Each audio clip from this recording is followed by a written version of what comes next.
যুক্তরাষ্ট্রের আলাবামা বিশ্ববিদ্যালয়ে আমরা যারা বাংলাদেশের শিক্ষার্থীরা অধ্যয়নরত আছি তাদের পক্ষ থেকে আজকে আমাদের এই মানববন্ধন প্রথমত ঢাকা বিশ্ববিদ্যালয় সহ সারা বাংলাদেশের শিক্ষার্থীরা ন্যায্য কোটা সংস্কারের প্রেক্ষিতে যে আন্দোলন চালিয়ে যাচ্ছে আমরা আমাদের বাংলাদেশের সকল শিক্ষার্থী যারা আলাবামা বিশ্ববিদ্যালয়ে অধ্যয়নরত তাদের পক্ষ থেকে ন্যায্য আন্দোলনের সাথে একাত্মতা পোষণ করছি।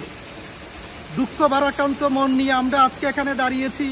যদিও উন্নত একটি দেশে ভালো পরিবেশে সুশৃঙ্খল পরিবেশে আমরা পড়ার সুযোগ পাচ্ছি, কিন্তু আমাদের বেদনাহত মন পড়ে আছে এই ৫৬,০০০ বর্গমাইলে।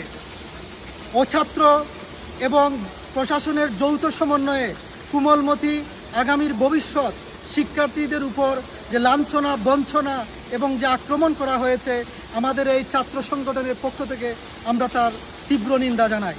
আমরা মনে প্রাণে বিশ্বাস করি একবিংশ শতাব্দীতে দাঁড়িয়ে মেধাভিত্তিক কর্মসংস্থান তৈরি হলেই একটা দেশ ভবিষ্যতের দিকে অগ্রগামী হবে। এই প্রেক্ষিতে এই কোটা সংস্কার আন্দোলনের ন্যায্যতার পক্ষে আমাদের অবস্থান। দ্বিতীয়ত, যে বা যারা শহীদ হয়েছেন এই শহীদ পরিবারের প্রতি আমাদের সমবেদনা এবং এদের হত্যা করার জন্য যে বা যারা এই ন্যাক্কারজনক ঘটনা ঘটিয়েছে দল মত ধর্ম বর্ণ সব কিছু পরিচয়ের ঊর্ধ্বে এসে এই বিচার যাতে নিশ্চিত করা হয় এর উদাত্ত আহ্বান আমাদের এই সংগঠনের পক্ষ থেকে। অতঃপর বলবো, শিক্ষা প্রতিষ্ঠানের সুষ্ঠু পরিবেশ ফিরিয়ে আনার জন্য ছাত্রছাত্রীদের নিরাপত্তা নিশ্চিত করার জন্য রাষ্ট্রযন্ত্রের পক্ষ থেকে যতটুকু যেভাবে যে পরিমাণে উদ্যোগ নেওয়া প্রয়োজন সেই পরিমাণে উদ্যোগ নিয়ে আমাদেরকে কলঙ্কমুক্ত করার প্রয়াস যেন রাষ্ট্রযন্ত্র করে থাকে।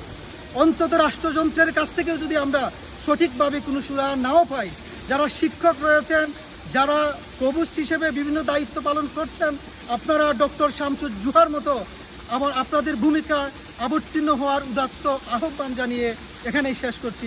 ধন্যবাদ।